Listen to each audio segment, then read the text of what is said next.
Mégane Perry-Melançon a été appelée à réagir au récent dépôt du budget provincial. Ariane Aubert-Bonne discute avec elle des différents aspects de cette planification financière pour la prochaine année. Aujourd'hui, en entrevue, je rencontre Mégane Perry-Melançon, députée de Gaspé. Bonjour. Salut!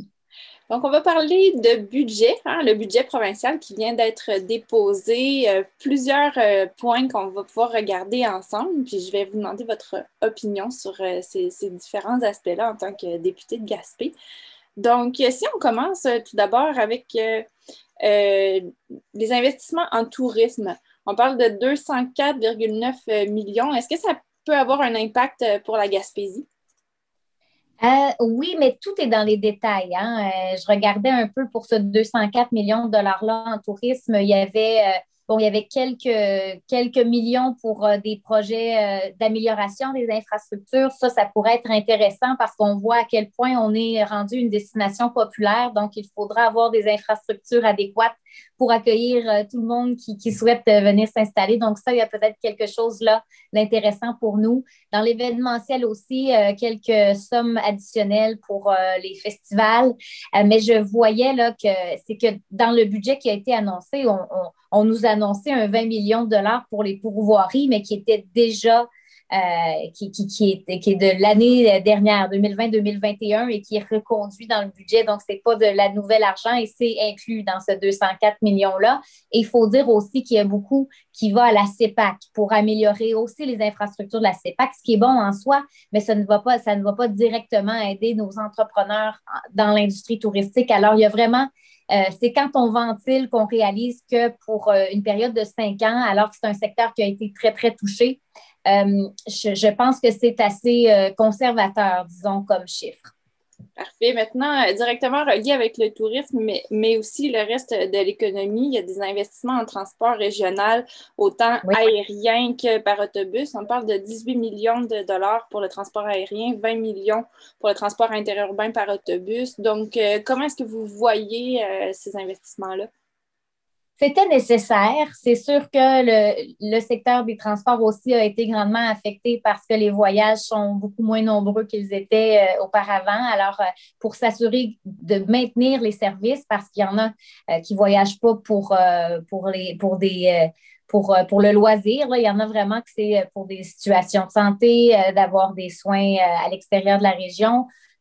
Alors, c'est sûr que pour nous, de pouvoir maintenir les services avec les transporteurs, autant du côté aérien que du transport par autocar, c'était une nécessité. Je suis heureuse de le voir. Maintenant, c'est comment on va aussi octroyer ces sommes-là. On veut s'assurer que ce soit aussi auprès de transporteurs qui ont, d'un point de vue éthique, qui ont vraiment à cœur le développement régional et de vouloir pérenniser leurs services. Donc, c'est vraiment ça. Je pense qu'il va falloir que le ministre des Transports y aille de façon très stratégique, qui continue aussi il y a déjà un rapport qui a été déposé pour le transport aérien, avoir une meilleure offre qui est adéquate en fonction des besoins régionaux. Donc, ce travail-là, il va falloir qu'il soit fait pour s'assurer de bien investir l'argent qui a été annoncé. Donc, j'imagine que vous allez garder l'œil ouvert là, pour ces dossiers-là. Tout à fait. Maintenant, 46 millions pour rénover des bâtiments municipaux. Ça, dans la région, est-ce que ça pourrait se refléter? Ça, c'est sûr que ce serait plus les maires et les préfets qui pourraient nous en dire plus, là.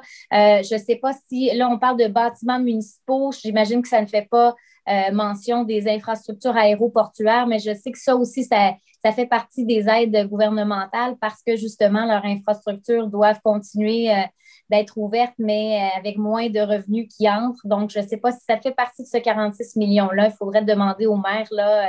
Je vous dirais que je n'ai pas les détails de cette annonce. Parfait. Maintenant, côté éducation, je voyais un investissement de 23 millions de dollars pour les établissements scolaires, collégiaux et universitaires qui ont des formations en soins infirmiers. Est-ce que c'est une bonne nouvelle? C'est une bonne nouvelle parce qu'il va falloir qu'on mette les bouchées d'eau pour attirer plus d'hommes et de femmes dans le milieu des soins de santé, les infirmières. On sait qu'il y a un manque criant de personnel présentement. Est-ce que c'est suffisant pour résorber la crise? Je pense qu'on est encore loin là, de pouvoir résoudre le problème là, avec ce qui est annoncé, mais c'est une bonne chose. Puis je pense que aussi, il y a des investissements pour rénover les écoles de façon générale. On est soins infirmiers, oui, mais il y a aussi pour les autres écoles. Alors, en éducation, je pense que c'est un des secteurs qui a été privilégié, ce qui est une bonne chose, c'est certain. Les jeunes avaient besoin aussi, je dirais, en termes d'installation sportive, il y a quelque chose qui est annoncé, mais c'est très, très conservateur, encore une fois. Alors, je dirais qu'on a eu une attention particulière pour les jeunes, mais avec des budgets qui sont pas immenses, là. Donc, installation sportive, je voyais que c'était autour de 20 millions d'annoncés pour vraiment uniquement les installations sportives, alors que le dernier programme qui avait été annoncé pour pour que des projets puissent voir le jour partout au Québec, les demandes étaient de presque 1 milliard là, de dollars. Donc, on n'ira pas loin avec ça, avec ce qui a été annoncé, mais on croise les doigts que les projets de chez nous soient retenus dans les sommes qui ont été annoncées. Donc, la demande est grande, mais les fonds ne sont pas si grands que ça, finalement, par rapport à la demande. Puis on comprend, hein, parce que c'est un budget qui aussi reflète la crise économique qu'on traverse. Puis on comprend que c'est pas évident là, pour un gouvernement avec la situation financière de faire des heureux. Je comprends, mais il faut aussi dire que les revenus, on n'est pas allé chercher tous les revenus qu'on aurait pu, notamment en taxant les GAFAM, les géants du web, les Netflix de ce monde qui ne payent pas encore des taxes chez nous et qu'on sait tout le monde est à peu près branché là-dessus maintenant. Il y a des façons comme ça qu'on aurait pu aller chercher là, de l'argent, donc abolir par exemple les recrutements, les agences de recrutement là, en santé là, privée. En tout cas, il y a beaucoup de revenus qui ont été qui sont manquants. Alors, c'est difficile à ce compte-là d'aller dépenser au maximum pour relancer l'économie. Donc, vous auriez des solutions déjà à proposer, ce qui est, dans le fond... Tout à fait. Oui, en fait, oui, on avait fait nos attentes budgétaires déjà, le Parti québécois. On a un plan très, très étoffé là, qu'on peut retrouver sur notre page, justement, Facebook ou sur le site Internet, avec les attentes. Et c'est pour ça qu'on est déçus là, aujourd'hui, il faut l'avouer, parce que nos trois picots, les thèmes majeurs de notre plan de relance, pour nous, c'était évident qu'il fallait avoir un œil ou en tout cas une attention particulière pour une transition écologique. On est rendu là en 2021. Là, il faut avoir des projets novateurs, mais surtout aussi qui vont assurer une transition verte. Et les travailleurs peuvent en bénéficier de ça. Chez nous, notamment avec l'industrie éolienne, on peut facilement en tirer des bénéfices. Alors, il y a ça qui est très manquant dans le budget. Deuxième point, c'est les organismes communautaires. Moi, je pense qu'il faut vraiment avoir... faut redonner au maximum aux gens plus vulnérables qui ont été beaucoup affectés par la crise. Et je pense entre autres aux femmes. On est en quelque sorte aussi, les femmes ont été beaucoup touchées par la crise parce qu'on est au front, les infirmières, les éducatrices spécialisées, les enseignantes. Et donc, je me serais attendue à ce qu'on ait des améliorations des conditions de salaire, qu'il y ait plus de places en CPE d'annoncer. Donc, tout ça, c'est complètement manquant et pour nous, c'est vraiment une grosse déception. Et voilà, donc ça fait un petit peu là, le tour de nos attentes budgétaires qui sont laissées finalement, qui ne sont pas comblées. Ça, dans le domaine communautaire, je voyais 16 millions de dollars. J'entendais plutôt aujourd'hui des porte-paroles du Rock Gym, entre autres, qui disaient que ça couvrait seulement l'indexation au coût de la vie pour un domaine où les fonds étaient déjà manquants. Là. Oui, bien, vous voyez, nous, avec ce que les organismes communautaires nous disaient, le réseau, le milieu dit qu'il manque au moins 460 millions maintenant pour pouvoir bien accomplir leur mission, qu'il y a un gros rattrapage à faire. On a du retard vraiment d'un point de vue financement là, des organismes communautaires. C'était de 460 millions de dollars et là, il y a 27 millions sur 5 ans qui est annoncé pour les organismes communautaires et non, ça, c'est 27 millions, excusez-moi, pour cette année et on n'a aucune idée pour les autres années. Il n'y a rien de budgété présentement. Donc, puis il y a un 50 millions sur 5 ans pour les organismes en santé. Donc, c'est très peu. On est loin du 460 millions demandé par le milieu communautaire. Absolument. On parlait des femmes tout à l'heure. 22,5 millions pour les maisons d'hébergement pour les femmes victimes de violences. Si on regarde la situation dans la Côte de Gaspé, est-ce qu'il y a un besoin qui est là?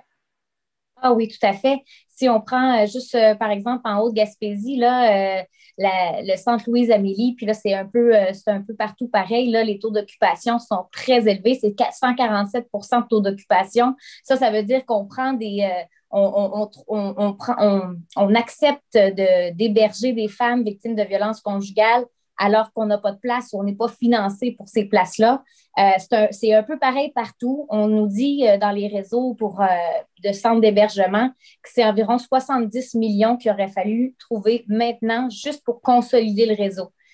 Moi, on l'a répété souvent, là, c'est 35 000 demandes partout au Québec qui sont refusées, des femmes qui cognent à la porte des centres et qui doivent retourner à la maison dans leur milieu là où elles sont en danger, là. Et parce qu'on n'a pas la place pour les accueillir. Alors, le 22,5 millions, c'est sur 5 ans. Alors, c'est vraiment très, très peu. Et faut le dire, là, la crise a vraiment augmenté de façon considérable le taux de violence.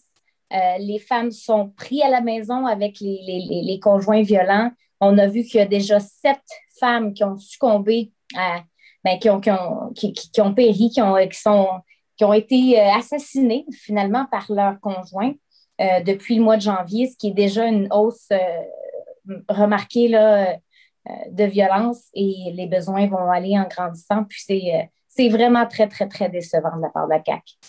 Donc, on voit que bon, la Gaspésie ne fait pas exception, les besoins sont là aussi.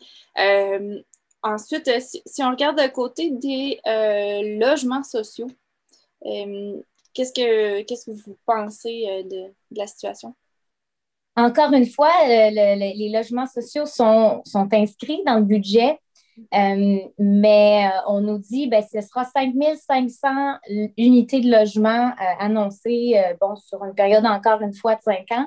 Il y a déjà 5 000 places d'annoncés qui sont toujours en attente, qui n'ont pas encore vu le jour là, au Québec. Moi, il y a plusieurs organismes en habitation qui nous disent où sont ces unités de logement-là qu'on nous a promis. Donc là, on dit qu'on va accélérer ces unités-là et il y en a seulement 500 qui ont été ajoutées dans le budget hier pour tout le Québec. C'est très peu. On se serait attendu à ce nombre-là, 5 000 par année pour 5 ans. Un 20 000 unités de logement aurait permis de résorber la crise.